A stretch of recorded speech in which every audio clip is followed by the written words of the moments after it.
오늘부터 저는 7주 동안 요한복음에 기록된 예수님의 7번의 자기 소개를 가지고 설교하려고 합니다.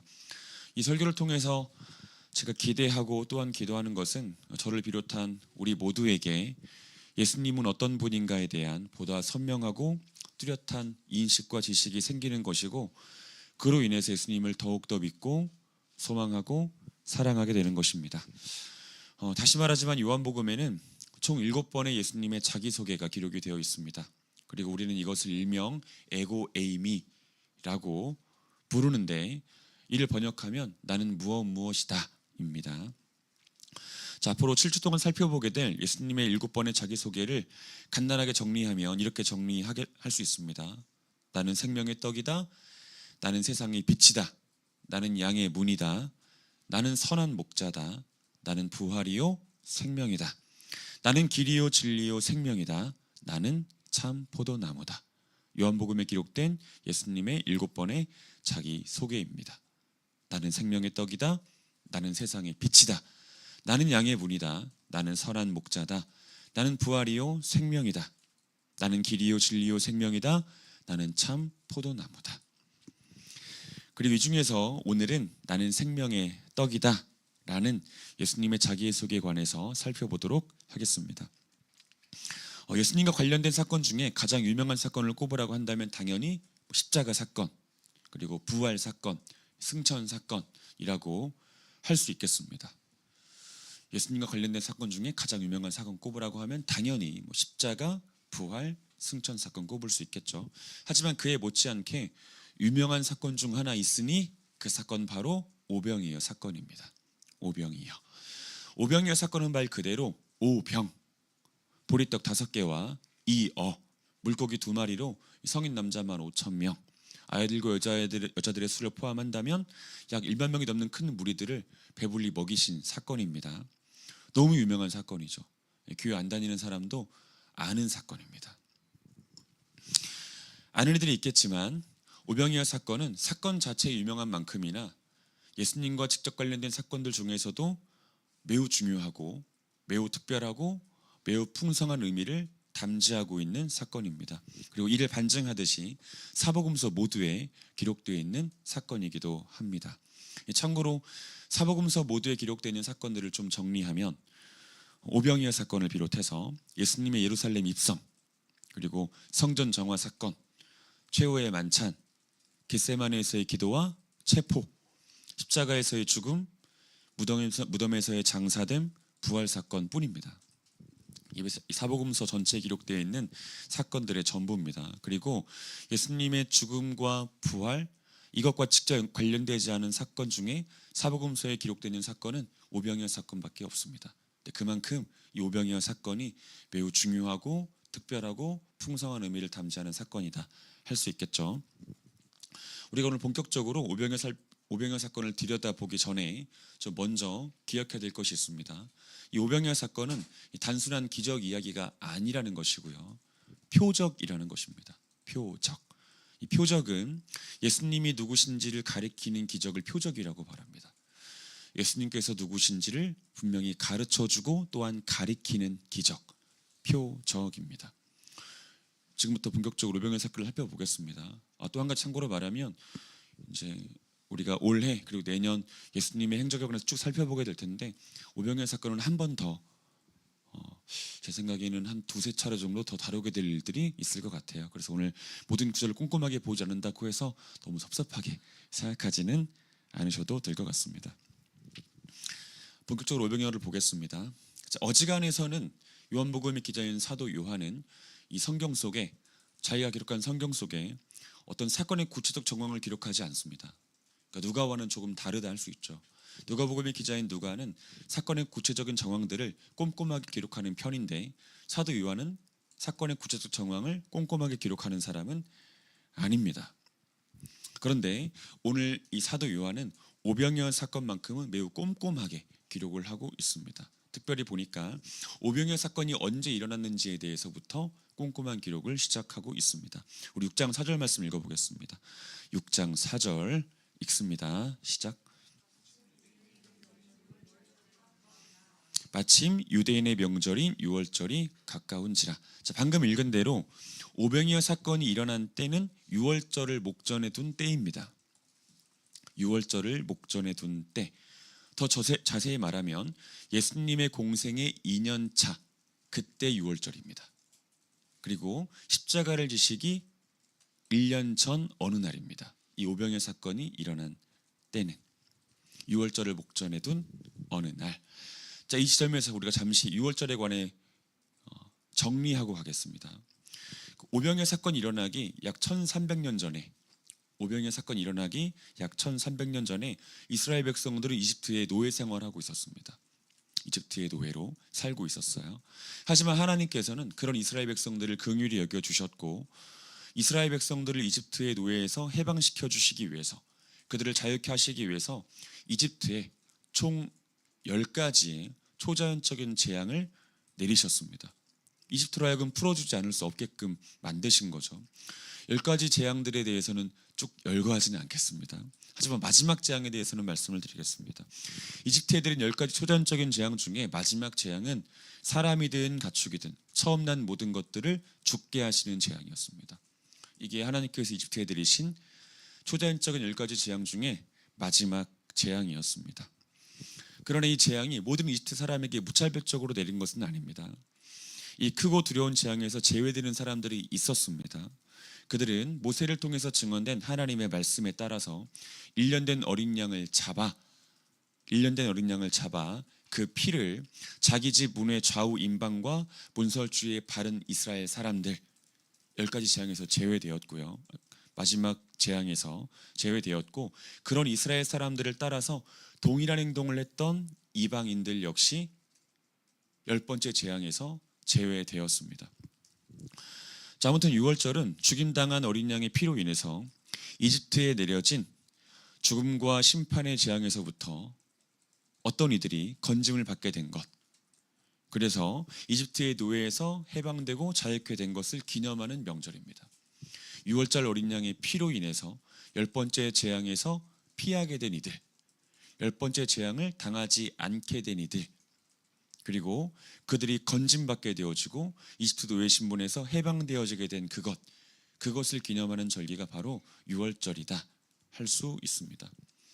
삼위일체 하나님은 당신의 완벽한 예정 속에서, 또한 완전한 섭리 속에서 오병이어 사건을 그 유월절 목전에 일어나게 하신 겁니다.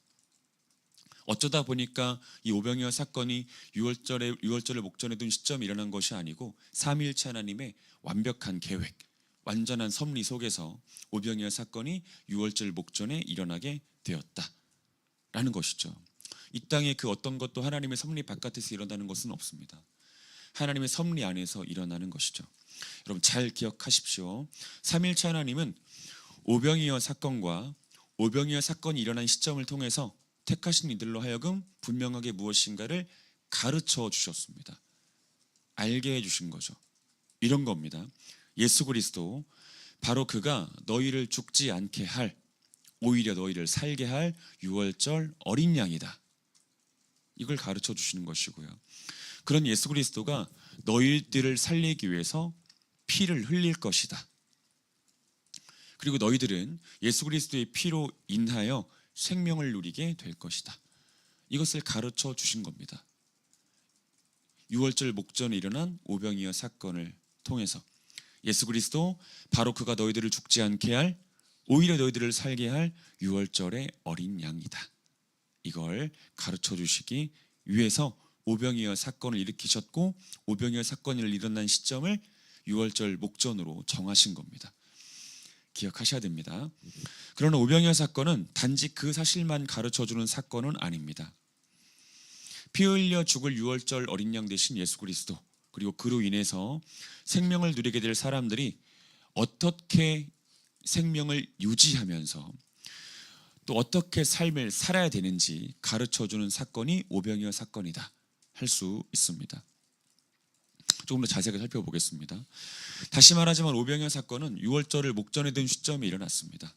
유월절을 목전에 둔 시점.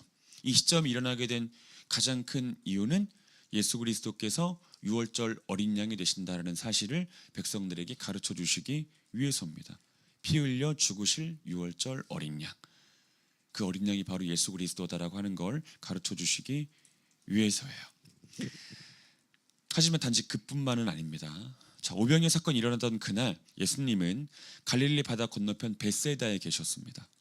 벳세다라고 하는 곳에 계셨어요. 그때 성인 남자 5,000명, 그리고 어린아이들과 여자들을 포함한다면 대략 1만 명이 넘는 사람들, 이 큰 무리들이 예수님께 나아왔고 예수님께서 그 모습을 지켜보셨습니다. 자기에게 나아오는 모습을 이렇게 지켜보셨어요. 그 얼마나 웅장하고 장엄한 장면이었겠습니까? 1만 명 되는 사람들이 이렇게 나아오는 모습이. 그리고 자기에게 다가오는 큰 무리를 보시면서 예수님은 이렇게 한 제자에게 말씀하셨습니다. 우리 6장 5절 말씀 읽어보겠습니다. 6장 5절입니다. 읽습니다. 시작. 예수께서 눈을 들어 큰 무리가 자기에게로 오는 것을 보시고 빌립에게 이르시되 우리가 어디서 떡을 사서 이 사람들을 먹이겠느냐 하시니, 예수님은 제자 빌립, 이 빌립이라는 제자에게 우리가 어디서 떡을 사서 이 사람들을 먹이겠느냐라고 물으십니다. 이렇게 말씀하시죠. 자, 그렇습니다. 예수님은 자신에게 나오는 큰 무리들을 바라보면서, 이 큰 무리를 바라보면서 이들은 가난하고 굶주리고 배고픈 존재구나 라고 생각하셨고, 내가 그들의 배고픔과 굶주림을 해결해 주겠다라고 생각하신 겁니다. 자기에게 나오는 큰 무리 바라보시면서 이들은 가난하고 배고프고 굶주린 존재구나, 내가 그들의 배고픔과 굶주림을 해결해 주어야 하겠다라고 생각하신 겁니다. 자, 그렇다면 예수님께 나온 본문 속 큰 무리가 갖고 있었던 배고픔과 굶주림, 그 내용은 무엇이었을까? 1차적으로는 육신의 배고픔과 굶주림이겠죠. 육신의 배고픔과 굶주림. 이 당시 이스라엘 사람들, 특히 이 본문의 배경이 되는 갈릴리 사람들, 이 갈릴리 사람들의 형편은 매우 어려웠습니다. 아주 가난했고 아주 빈곤했습니다. 그들의 절대 다수는 농민이었습니다. 소작농들, 농민이었고 노동자였고 빈민 계층이었습니다. 그리고 갈릴리에는 아주 많은 거지들과 아주 많은 장애인들이 있었다고 합니다. 그들은 거의 매년 기근과 식량 압박이 시달려야만 됐습니다. 거의 매년 기근과 식량 압박. 그리고 여기 엎친 데 덮친 격으로 당시 갈릴리를 다스리던 이 왕이 헤롯 안티파스라고 하는 왕인데, 이스라엘 지역을 다스리던 그 어떤 분봉 왕들보다 가장 지독한 조세 정책을 펼친 왕이었습니다. 가장 지독한 조세 정책. 그리고 돈을 뜯을 대로 뜯어서 로마에 대해서는 넘치는 로비를 했고요. 자기 왕권을 유지하려면 로마 제국의 힘이 필요하니까 로마에 엄청난 로비를 했고, 또 자기 영역이라 할 수 있는 왕궁 관리에 심혈을 기울였습니다. 그리고 그로 인해서 갈릴리 사람들의 삶은 더욱더 비참해질 수밖에 없었고 더욱더 비극적으로 변화될 수밖에 없었던 거죠. 그리고 예수님께서는 그런 빈곤과 가난함, 고통 가운데 있었던 갈릴리 사람들의 굶주림과 배고픔을 해결해 주고자 하신 겁니다. 그러나 예수님께서 해결해 주고자 하신 것은 그들의 배고픔과 굶주림만은 아니었습니다. 예수님은 그들의 육적인 측면만이 아니라 영적인 측면에서도 가난함과 굶주림을 발견하셨고, 그들의 영적인 가난함과 굶주림도 해결해 주고자 하셨습니다. 그리고 예수님께서는 곧장 그들의 육신의 배고픔부터 해결해 주십니다. 곧바로 육신의 배고픔부터. 일단 먹어야 되지 않겠습니까? 먹어야죠. 일단 우리 9절부터 11절 말씀 읽어보겠습니다. 9절부터 11절 우리 같이 합독하겠습니다. 시작. 여기 한 아이가 있어 보리떡 5개와 물고기 2마리를 가지고 있나이다. 그러나 그것이 이 많은 사람에게 얼마나 되겠사옵나이까. 예수께서 이르시되 이 사람들로 앉게 하라 하시니 그곳에 잔디가 많은지라 사람들이 앉으니 수가 5,000명쯤 되었더라. 예수께서 떡을 가져 축사하신 후에 앉아있는 자들에게 나눠주시고 물고기도 그렇게 그들의 원대로 주시니라. 자, 함께 읽은 바와 같이 한 아이가 갖고 있었던 보리떡 5개와 물고기 2마리가, 즉 오병이어가 제자들에 의해서 예수님의 손에 들어오게 되었습니다. 그리고 예수님은 그 오병이어를 손에 들고, 요한복음에 기록되어 있지 않지만 마태, 마가, 누가복음에 기록되어 있는 겁니다. 그 오병이어를 손에 들고 하늘을 우러러 축사하셨습니다. 하늘을 우러러 축사하셨어요. 여기서의 축사는 단순한 감사 기도가 아닙니다. 단순한 감사 기도가 아니라 이 오병이어가 한 아이의 손에서부터 온 것처럼 보이지만 사실은 하나님께서 주신 것이라고 하는 것에 대한 확신과 감사를 담은 기도를 축사라고 합니다. 이것은 하나님으로부터 온 것이다 라고 하는 확신과 감사를 담은 기도, 이게 바로 축사예요. 아무튼 예수님은 오병이어를 들고 하늘을 우러러 축사하신 다음 오병이어를 제자들을 통해서 무슨 사람들에게 나눠주게 하십니다. 그리고 13절에 기록된 대로 모인 이들에게 오병이어를 나눠주고 또 나눠줘도 도무지 오병이어가 떨어지지 않는, 오히려 12바구니가 남는 이 초자연적인 일이 벌어졌습니다. 벌어졌어요. 우리 6장 13절 말씀 읽어보겠습니다. 읽겠습니다. 6장 13절 시작. 이에 거두니 보리떡 5개로 먹고 남은 조각이 12바구니에 찼더라. 놀랍지 않습니까? 그들의 육적인 배고픔과 굶주림이 이렇게 해결이 된 겁니다. 육신의 배고픔은 이렇게 쉽게 해결이 됐습니다. 사랑하는 여러분, 예수님께서는 지금도 이 땅 백성들의 육신의 배고픔을 해결해 주기 위해서 일하고 계신다는 걸 기억해야 돼요. 그가 믿는 자든 믿지 않는 자든 예수님은 이 땅에 살아가는 사람들의 육적인 배고픔을 해결해 주시기 위해서 일을 하고 계십니다. 그런데 안타깝게도 중간에서 가로채는 사람들이 있어서 빈곤계층이 생기죠. 예수님은 일하시지만, 예수님이 할 일을 다 하시지만 중간에서 이 사악한 이들이, 욕심 많은 이들이, 간교한 이들이 그 일들을 가로채고 그 일들을 어지럽히기 때문에 빈민계층과 빈곤계층이 생긴다. 아무튼 예수님은 자기에게 모여든 이 큰 무리의 배고픔과 굶주림, 육신의 배고픔과 굶주림을 이렇게 단번에 해결해 주셨습니다. 단번에. 자, 이제 남은 것은 어떤 차원의 배고픔과 굶주림만 남았습니까? 영적인 차원의 배고픔과 굶주림만 남았습니다. 자, 우리가 알다시피 이 본문 속 큰 무리들을 포함해서 이 땅에 살아가는 모든 사람들의 영적인 배고픔과 굶주림은 떡으로는 해결이 안 됩니다. 떡으로는 해결이 안 돼요. 자, 일단 이 땅에 살아가는 모든 사람들, 본문 속 등장하는 사람들뿐만 아니라 이 땅에 살아가는 모든 사람들은 다 영적으로 줄인 상태로 살아갑니다. 배고픈 상태로 살아가요. 근데 여러분, 육신이 배고플 때는 어떤 신호가 납니까? 꼬르륵 소리가 나죠. 꼬르륵. 제가 이번 주에 정말 배고팠거든요. 이번 주 사실 내내 배고팠거든요.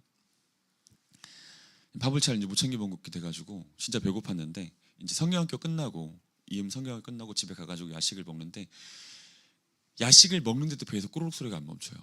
너무 배가 고파가지고 그래서 꼬르륵 그래서 아내가 이제 옆에서 이제 저를 비아냥거렸죠. 어쨌든 육신의 배고픔은 꼬르륵 소리로 파악이 됩니다. 아, 내가 배고프구나. 파악이 되죠.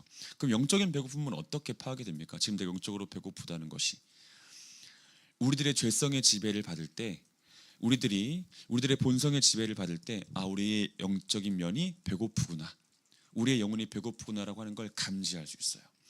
육신의 배고픔은 꼬르륵 소리로 감지하는 것이지만, 영적인 배고픔은 자신의 감정을 비롯해서, 오염된 감정을 비롯해서 오염된 생각, 오염된 본성, 그것에 사로잡히는 것을 볼 때 우린 파악할 수 있습니다. 내 영혼이 굶주려 있구나, 내 영혼이 배가 고프구나 라고 하는 걸 파악할 수 있어요. 제 육신의 배고픔은 떡으로 해결이 됩니다. 하지만 영적인 배고픔은 떡으로 해결이 되지 않습니다. 영적인 배고픔과 굶주림은 돈으로 해결되지 않습니다. 그리고 성으로 해결되지 않습니다. 권력으로 해결되지 않습니다. 사랑하는 사람과의 관계로도 해결되지 않습니다. 문화생활로도 해결되지 않습니다. 긴 여행 등으로도 해결되지 않습니다. 영적인 배고픔은 그런 것으로 해결되지 않습니다. 하나님께서 그렇게 설계하셨고 그렇게 창조하셨습니다. 우리가 너무나 잘 아는 바와 같이 영적인 배고픔과 굶주림은 오직 한 가지로만 해결 가능한데, 그것은 바로 말씀이죠. 말씀으로만 해결됩니다. 이게 하나님의 계획이었고 설계였고 창조였습니다. 더 정확히 말하면 말씀 자체이신 예수님이 어떤 분인지 알게 되고 또한 믿게 될 때, 말씀 자체이신 예수님이 어떤 분인지 이 말씀을 통해서 알게 되고 또한 믿게 될 때만 우리들의 영적인 배고픔이 해결이 됩니다. 다른 것으로는 해결되지 않습니다. 다른 방법을 찾으려고 하면 할수록 영적인 배고픔의 시간은 더욱더 길어질 수밖에 없고 더욱더 굶주림은 심해질 수밖에 없다는 거 우리 기억해야 됩니다. 그리고 예수님은 인간의 창조와 타락 이후로 택하신 이들에게 계속적으로 자기 자신이 어떤 분인지를 가르쳐 주시고 또한 믿게 하신 일을 행함으로 그들이 더 이상 영적인 배고픔에 처하지 않도록 굶주림에 처하지 않도록 모든 일을 다 하셨고 지금도 하고 계시며 앞으로도 하십니다. 택하신 이들의 영적인 배고픔과 굶주림을 해결해 주시기 위해서 자신이 어떤 분인지 자신이 누구신지 계속해서 말씀하시고 이해시키시고 믿게 하신다 하는 겁니다. 오병이어 사건에서도 마찬가지였습니다. 예수님은 자기 자신에게 나온 큰 무리, 이 큰 무리들에게 예수님이 어떤 분이신지 이 사건을 통해서 가르쳐 주셨고요. 선명하게 또한 비밀스럽게 암시해 주셨습니다. 선명하게 가르쳐 주셨고 비밀스럽게 암시해 주셨어요. 제가 조목조목 정리해 드리도록 하겠습니다. 다 정리해드리면 참 좋은데 다 정리해드리지 못하고 대략 한 7가지 정도로 정리해드릴 테니까 잘 정리해 보십시오. 첫 번째, 앞에서도 말한 것처럼 유월절 목전에 일어난 이 오병이어 사건은 예수님께서 유월절 어린 양으로 피 흘려 죽을 어린 양으로 이 땅에 오셨다는 것을 가르쳐 줍니다. 예수님은 유월절 어린 양이다. 피 흘려 죽을 유월절 어린 양이다. 이 사실을 선명하게 가르쳐주는 사건입니다. 첫째가 그것이에요. 둘째, 오병이어 사건은 예수님은 하늘에서 오신 분이시며 동시에 땅과 바다의 주인이라는 것을 가르쳐주는 사건입니다. 예수님은 하늘에서 오신 분이시고 땅과 바다의 주인이시다라는 것을 가르쳐주는 사건이에요. 예수님은 한 아이를 통해서 얻으신 오병이어를 손에 드시고 하늘을 우러러 축사하셨습니다. 하늘을 우러러 축사하셨어요. 앞에서도 말씀드린 바와 같이 하늘을 우러러 축사하셨다는 것은 손에 드신 오병이어가 하나님께서 주신 것이라고 하는 확신과 그로 인한 감사의 기도예요. 앞에서도 말씀을 드렸죠. 그러나 하늘을 우러서 축사하셨다는 그 의미가 그것만 있는 것은 아닙니다. 예수님께서 오병이어를 손에 들고 하늘을 우러러 축사하셨다는 것은 예수님이 성부 하나님과 장애가 없는 직접적인 사랑의 교제를 나눌 수 있는 분임을 뜻하는 것입니다. 그 어떤 장애도 없이 성부 하나님과 직접적인 교제를 나눌 수 있는 분이라고 하는 것을 뜻하는 거예요. 다시 말해서 예수님도 하나님이시라는 것을 뜻하는 겁니다.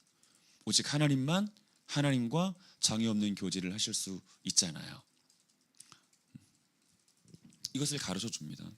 더불어 땅과 바다의 주인이라는 것을 가르쳐줘요. 이게 두 번째, 세 번째 연결해서 하겠습니다. 땅과 바다의 주인이라는 것을 가르쳐줘요. 알다시피 예수님의 손에 들린 오병, 이 보리떡 5개는 땅의 소산물로 만든 떡입니다. 땅의 소산물, 보리죠, 보리. 이것으로 만든 떡이고 이 2마리의 물고기는 바다에서 건진 양식입니다. 그리고 이는 예수님의 창조주 되심을 강조하는 요한복음 전체 흐름 속에서 볼 때 하나님이신 예수님, 하늘로부터 오신 예수님은 땅과 바다의 주인이라는 사실을 암시하는 것입니다. 네 번째, 오병이어 사건은 보잘것없는 모습으로 오신 예수님이 보잘것없는 이들을 구원하시기 위해 자기 자신을 내어주셨다는 것을 가르쳐주는 사건입니다. 보잘것없는 모습으로 오신 예수님이 보잘것없는 이들의 구원을 위해서 자기 자신을 내어주신다는 것을 가르쳐주는 사건이에요. 예수님은 온 우주 만물의 창조주이시죠. 온 우주 만물의 창조주. 따라서 창세 때 일하셨던 그 방식 그대로 일하실 수 있습니다. 다시 말해서 오병이어 없어도 5,000명, 10,000명 다 먹일 수 있다고요. 예수님은 창조주니까. 예수님께서 무에서 유를 창조하신 분 아닙니까? 오병이어 없어도 되는 거죠, 사실. 그리고 기왕지사 만들 거라면 조금 탐스럽게 누가 봐도 맛있어 보이는 음식, 침이 꼴딱꼴딱 넘어가는 그 음식 만드실 수 있죠. 그런데 예수님께서는 굳이 보잘것없는 오병이어를 택하시고 사용하십니다. 예수님의 의도죠. 예수님의 의도. 우리가 이 중에서 좀 보리떡에 집중해 보겠습니다. 보리떡.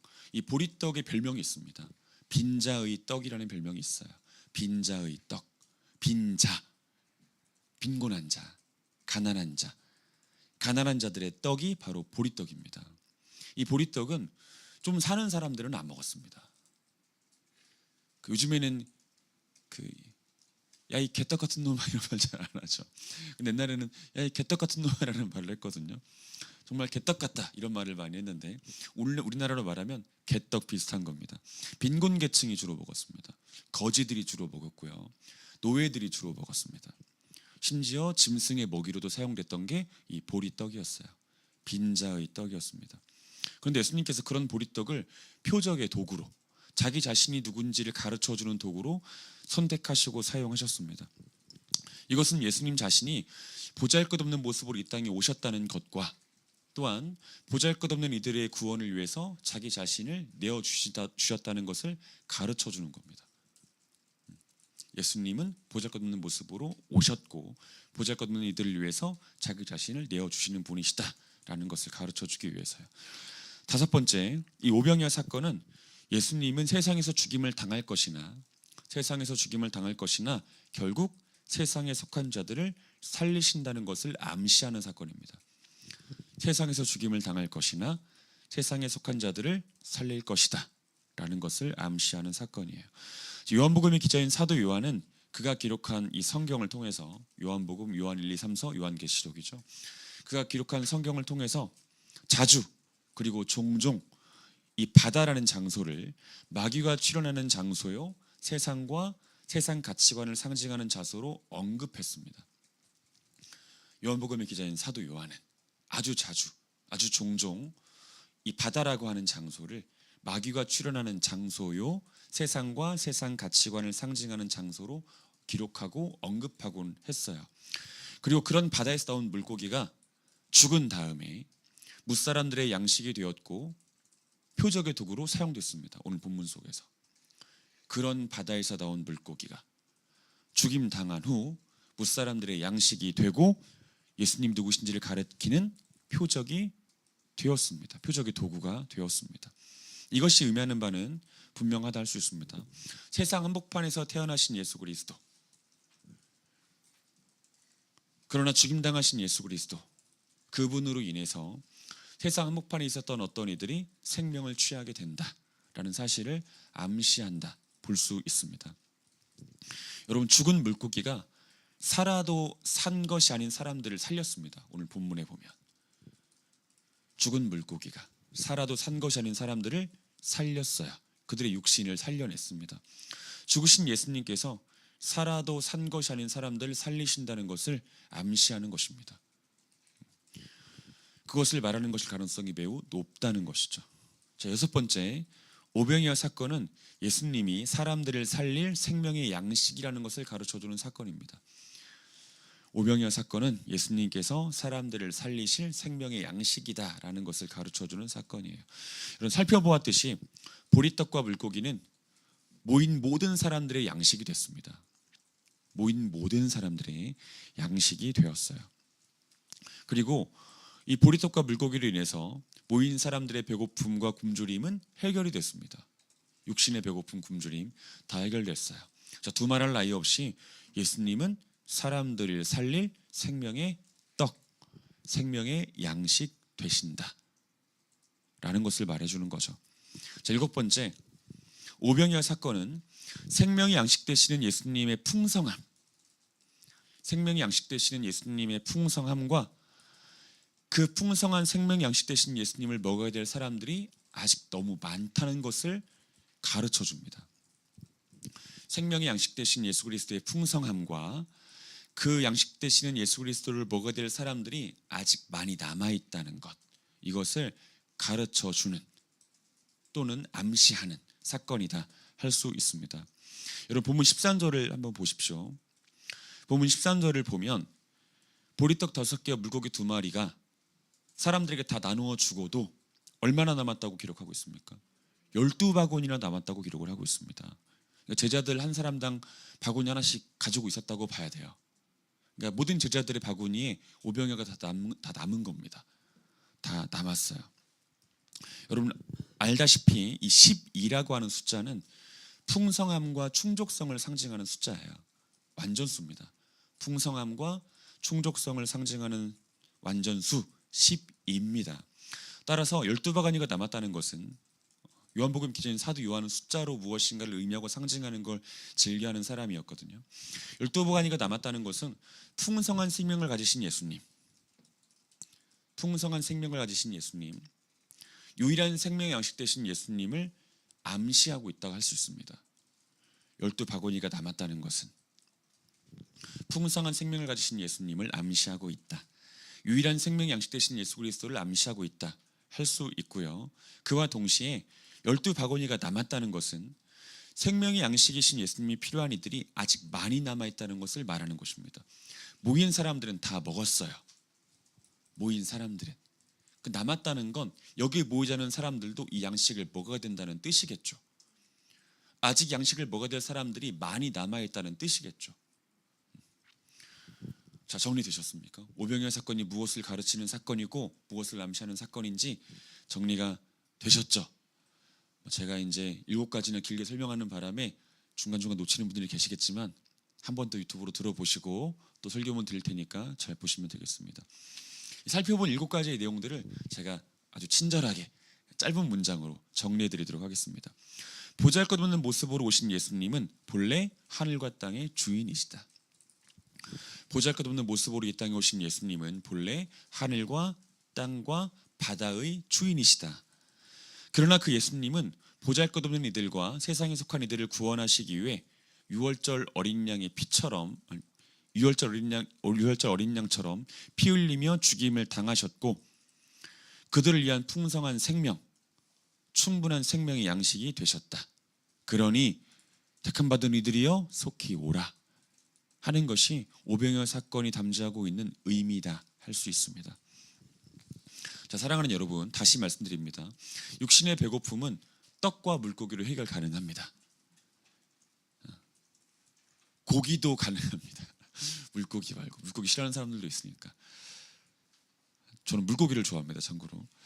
육신의 배고픔은 떡과 물고기로 해결돼요. 고기로도 해결됩니다. 라면으로도 해결되고 눈에 보이는 양식으로 해결됩니다. 그러나 영혼의 배고픔은 그러한 것으로 해결되지 않습니다. 오병이어 사건을 통해서 가르쳐지고 암시된 바로 그 예수님을 믿고 영접하는 자들만 영적인 배고픔과 굶주림을 해결받을 수 있습니다. 그리고 그 예수 그리스도를 믿는다는 것, 그리고 영접한다는 것, 이것이 곧 생명의 양식이신 예수 그리스도를 먹는다는 말의 의미입니다. 그런데 본문 속 큰 무리의 절대 다수, 이 큰 무리의 절대 다수는 육적인 배고픔만 해결받았을 뿐 영적인 배고픔은 해결받지 못했습니다. 육적인 굶주림만 해결받았을 뿐 영적인 굶주림을 해결받지 못했어요. 이유는 매우 간단하고 단순합니다. 오병이어 사건을 통해 가르쳐지고 암시된 예수님을 전혀 믿거나 영접하지 않았기 때문이죠. 오병이어 사건을 통해서 가르쳐지고 암시된 그 예수님을 전혀 믿거나 영접하지 않았기 때문에 그들은 육신의 배고픔은 해결받았으나 영적인 배고픔은 해결받지 못한 겁니다. 그렇다면 그 이유가 뭡니까? 그들이 오병이어 사건을 통해서 가르쳐지고 암시된 그 예수 그리스도를 믿지 못하게 된 이유, 영접하지 못하게 된 이유, 그 이유는 무엇일까요? 가장 먼저 짚지 않을 수 없는 것은 인간 지성의 오염이죠. 인간의 지성이 오염됐기 때문에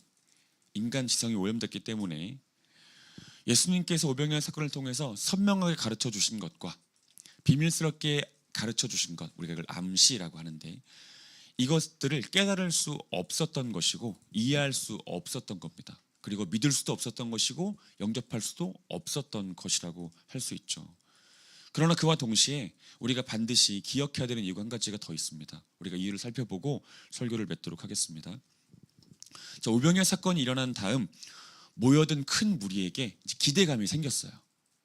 오병이어 사건이 일어난 다음에 이 10,000명이 넘을 걸로 예상을 하는데 그 무리들에게 기대감이 생겼습니다. 자, 어떤 기대감이 생겼을까요?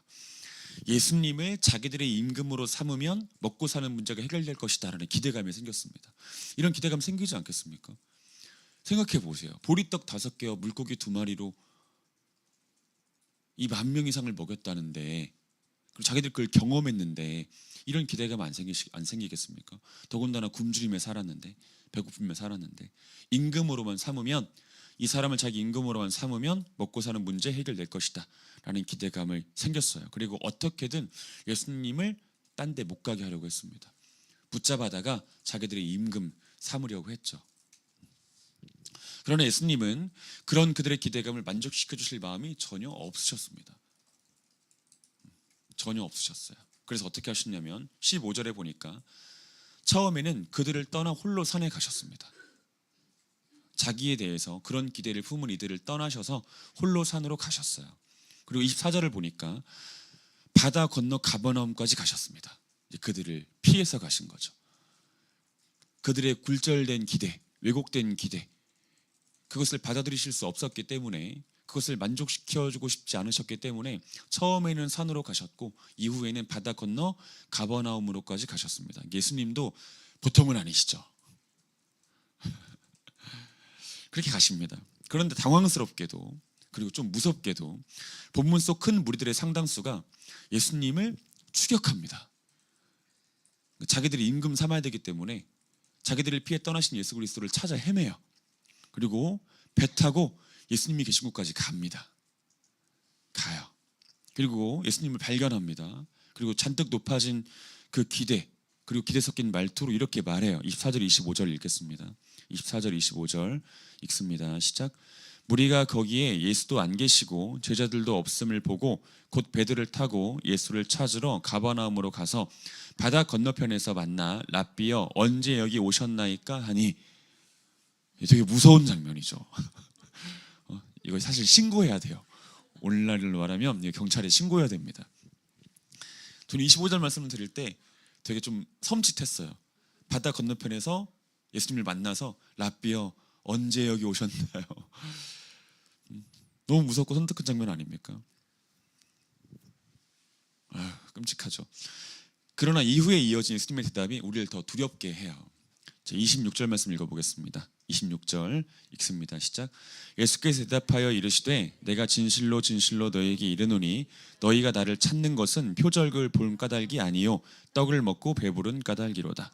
자, 예수님은 이 당신 앞에 선 이들, 상당히 많은 수였을 텐데 이 선 이들을 바라보시면서 너희들이 나를 찾는 이유는, 나를 찾아온 이유는 단지 떡을 먹고 배불렀기 때문인 거지 오병의 사건 속에 담겨있는 그 메시지를 발견했기 때문은 아니다.